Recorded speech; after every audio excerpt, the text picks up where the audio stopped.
Good morning, everyone. Good morning. This will be a challenge for a 57-year-old guy.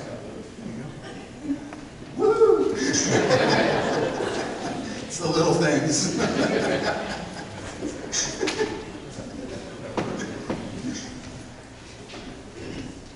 right, I'd like to start by a little recitation.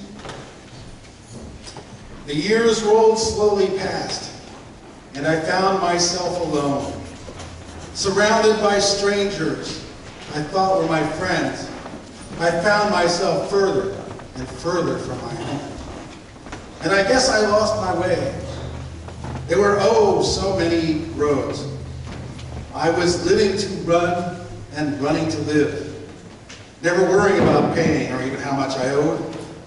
Moving 8 miles a minute for months at a time, breaking all the rules that would bend. I began to find myself searching for shelter, again and again, against the wind. A little something against the wind. I found myself seeking shelter against the wind. Okay, who wrote that? Bob Seger, yes. You've heard the song, Against the Wind.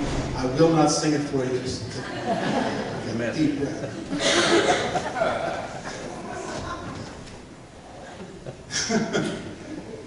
Yeah, we'll laugh. That's good. This song speaks about being a rebel, running against the grain, against the current, taking on authorities, peers, taking on the traditions, taking on anything that stands in our way. It's the theme song for our generation. Forever challenging the status quo, the bending and breaking of rules, the thumbing of the nose, the conscious decision to do things, as Sinatra sang, my way or the highway. If you were honest, the song's not just as much about us, as you and me, as it is about Bob Seger. That's the way that we are. We all chase into the wind when it comes to getting what we want or taking what we can or staking our claims. It's the human condition, and it starts day one. You know, babies and very small children are the cutest little things, aren't they? They're just adorable. And you know, there's nothing more adorable on earth. They make us sigh, they make us laugh, they make our hearts grow warm and glow, and we just want to pick them up and pop them, you know, little ones. We really do. Even when they're mischievous. You notice how when a baby demands attention or makes a mess, parents just rush in with a smile on their face. Now, a couple years later, they stamp their feet and say no. And I'm talking about the parents. Little babies and little children, no matter what they do and say, we just want to eat them up. They're cute as a button. You know, we smile and we laugh because it's amusing, and they say little words that they learn, and some are appropriate, you know? And they just say the funniest things, and they display ignorance, and we just laugh at their attempts. That's just adorable. They do the silliest things, you know? And we laugh and we love them for being so childish. Now, shoot forward 10 years, or maybe 20 years. And these same behaviors and words spoken by adolescents and adults are not so cute anymore. You know, wanting constant attention, refusing chores, temper tantrums, pushing others, threats, cursing, yelling mine to everyone who comes close. This kind of living is no longer considered cute. In fact, it's disturbing. It's flat out disturbing. And make no mistake, staying childish is no fun for anyone. Spending your life running against the wind, being in trouble, becoming a constant annoyance to others, having to hide things and compensate and show a good face to certain people, creating a dark cloud when you walk into a room, being avoided by other people, even people that love you, being avoided by them, who don't know how to handle or deal with you anymore. This is not a desirable life, running against the wind.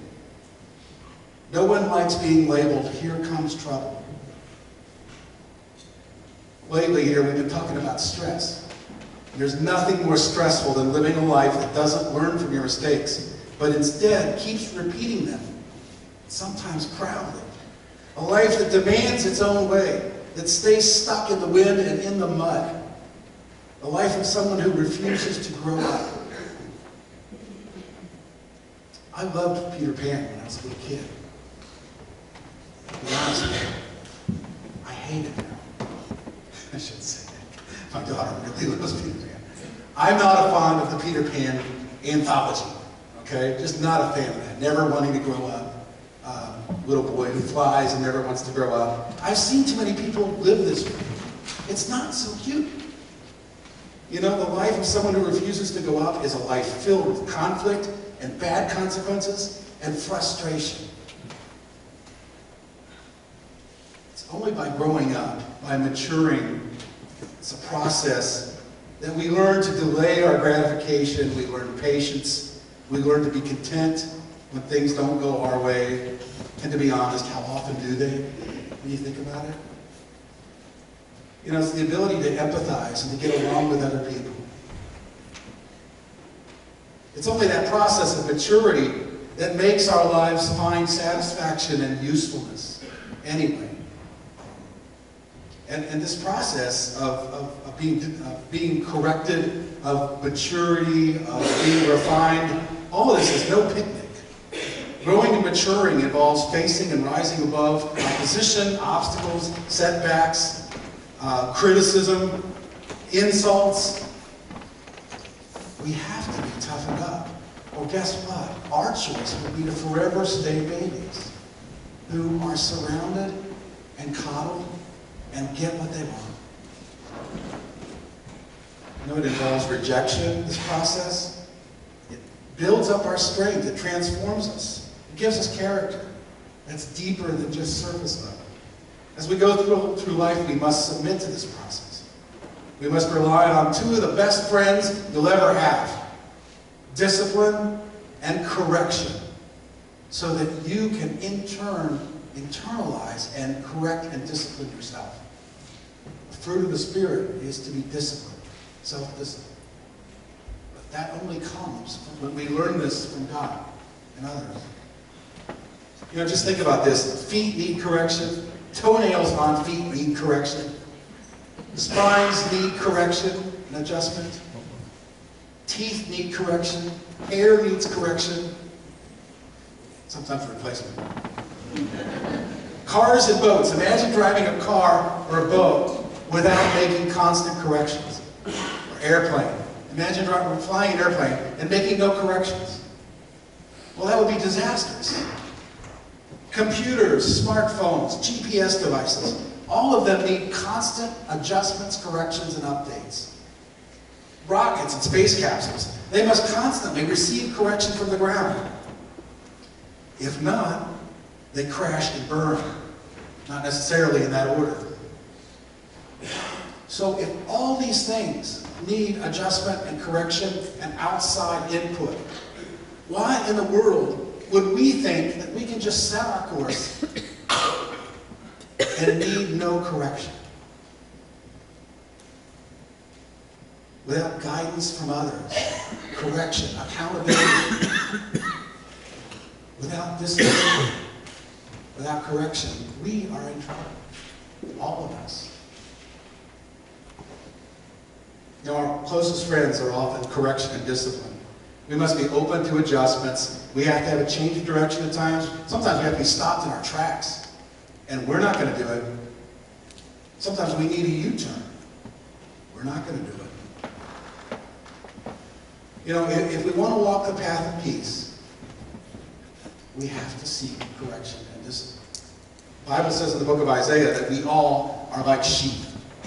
I've said this before, we've said this many times. Sheep tend to need help. They're not the smartest of animals. Okay, they tend to get distracted by a clump of grass. And before you know it, there's another clump of grass. And look, there's another clump of grass. And before you know it, they're a half mile away from the flock and headed toward the wolves. The Bible says we all are like that. We go our own way. Isaiah says we go astray. We almost by default stray from the path.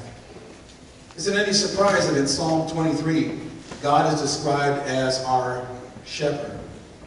God is our shepherd. The Lord is my shepherd. I shall not want. Boy, there's trust. Goes on to say that we must learn to let him lead us through anything, through quiet waters, through this valley of the shadow of death. You know, eventually we find this out, but still we have this tendency to run against the wind, to do it our way. You know, this psalm, 23rd Psalm, even praises God for his correction. It says, thy rod and thy staff, they comfort me. Imagine that. Being comforted by a rod. Imagine that. You know, we used to sing that song, and those of you my age and older remember this song. And I am going to sing. School days, remember that? Dear old days. Not many of us were thinking about some of the words of that song because reading and writing and arithmetic taught to the tune of a hickory stick. I never thought about what I was singing. I would have stopped singing that song a long time. I grew up in a Catholic school. I didn't need no hickory stick. There were plenty of other methods. I'm speaking for myself. But you know what? I needed a hickory stick. I certainly did. I needed a hickory stick. And probably so did you. You know, we are meant to be led by the rod and the staff and find comfort in it. I've got a cartoon I want to show. This is pretty, you all see the poem Footprint. Footprints in the sand, footprints. The left thing says, the left frame, where you see one of the footprints in the sand is where I carried you. And on the right, that long groove is where I dragged you kicking and screaming.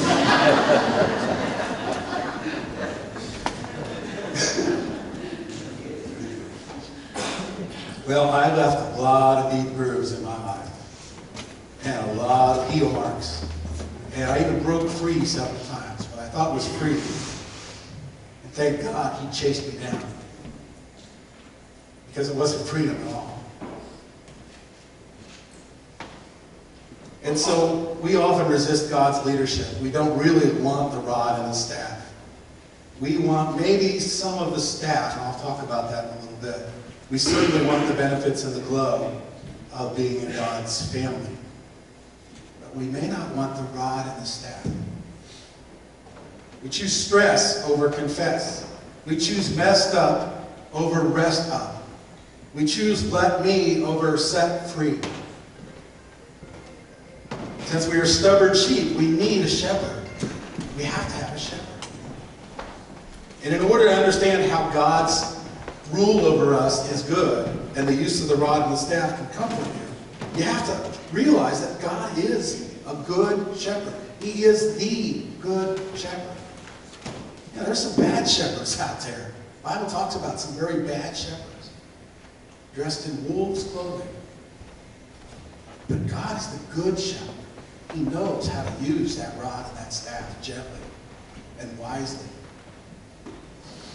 to protect us, to help us grow, stay on the path, to get where we need to end up. You know, babies are starting, but where are they going? Every single baby in that nursery has a different destination. It just depends on what path they choose. And the same is true for us. Path we stay on. You know, I want to show a shepherd's staff up here. Shepherd's staff was a shepherd's calling card. It's the symbol of the shepherd. The staff is uniquely designed for not cows, not horses, just sheep. Right? It's a symbol of compassion and correction and concern. While the shepherd's rod symbolizes authority and power, and even more so, correction, the staff stands for a faithful love and somebody who guides us in his long-suffering with kindness. That's the symbol of a shepherd. It's almost like a medicinal symbol. Come here. you will be protected here. My shepherd, or my staff is raised. So it's a symbol of being protected under the staff. Now the hook of the staff that you see on the end there, that hook, is used by the shepherd to draw sheep together. You know, if a sheep is going in the wrong way, or if a lamb is separated from her mother, the shepherd can use that hook to gently bring the sheep back. Actually, there were times when they lifted the sheep or the lamb by the hook and picked it up out of the thickets, or picked it up and set it down by the mother, very carefully. So it was used to bring together. Oftentimes, little lambs are timid. To care for a lamb, they would have to bring the lamb to the shepherd. He would have to use that staff to bring it closer. The hook would also be used to free sheep, to lift sheep. The shepherd also used the staff to gently guide the sheep along the path. He didn't beat the sheep with the staff, and they didn't poke it to get it to move. A good shepherd would nudge the sheep in the right direction and correct the path of the sheep. Now, while the staff represented the compassion of the shepherd, his rod, and I've got a picture of that, his rod represents the power, authority, and strength of the shepherd. Shepherds sometimes have to throw the rod. They would take the rod. If they saw a lamb that was close to a snake, or they saw it close to a cliff, the shepherd might skillfully throw the rod close to the sheep and scare it back to the fold. And so they knew how to skillfully use the rod. Also, the rod was used to count the sheep and to take care of the sheep. And there's a Bible verse that says that we have to pass under the rod of the shepherd. So the rod was used to count the sheep as they moved along. The rod was used to care for the sheep and inspect the sheep. You know, the sheep have such deep, long wool that the shepherd could take that rod, poke it down in gently, and part the wool so they could see the condition of the skin, look for disease or injury, and tend to their sheep. There'd be no other way to be examined carefully other than the rod. And that's what the rod was used for as well.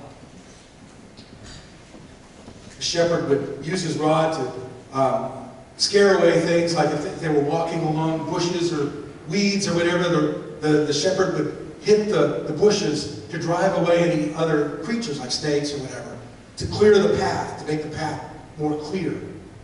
It would take care of any enemies. And occasionally, when necessary, a good shepherd would use his rod as a club or as a spear to defend the sheep from any predators.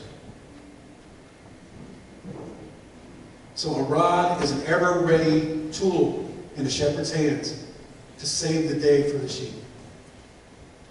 And quite often, not just quite often, daily, moment by moment, we need the shepherd's rod and his staff for protection, for examination, to be counted as his, and to fend off enemies who, I'll remind you, our enemies are not flesh and blood. Our enemies, the Bible says, are spiritual powers, unseen, which wage war against your soul. Now, how are we going to defend against that if not with help from the Good Shepherd and prayer? We need the shepherd in our life. It's the path of peace, not the path of destruction. It's the path away from stress. Because so often, much of our stress comes from what we've done or said or how we live. You know, we are not the Good Shepherd. We need to keep that in mind as well. Sometimes we want to take what we've learned and turn it into a club or a rod ourselves. We're not to judge other people. Yes, we're to provide correction, discipline for those that are given to us under our care. But we're just shining a light. Only the Good Shepherd can define what rules are meant to be obeyed, and what path we're meant to walk, and what the other person is meant to walk. we can help shine the light on the path. Jesus is our good shepherd. He's the only one capable of picking up the rod and the staff and using it for us. You know, this provides daily discipline and correction, which we really need.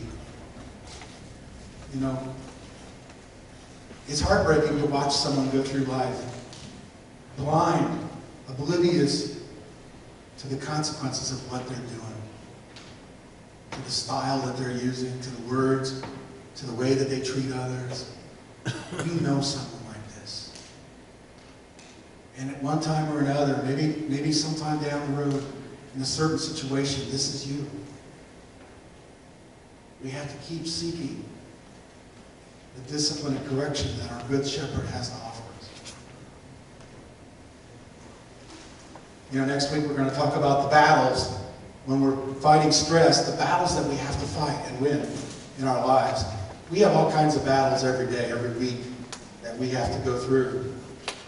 And we'll talk about how we can win those battles with the help of God so that they don't undo us. The good news is that we do not face these battles alone. Never. We have the help of the Good Shepherd and his rod and his staff, who leads us through the valley of the shadow of death and gets us to our destination, which is where we want to be. Let us submit to our Good Shepherd. Let us make a commitment daily to submit to the training, the guiding, even the difficult struggles that he will lead us through. Let us submit to our protector, our defender, our owner, our loving Father. Amen.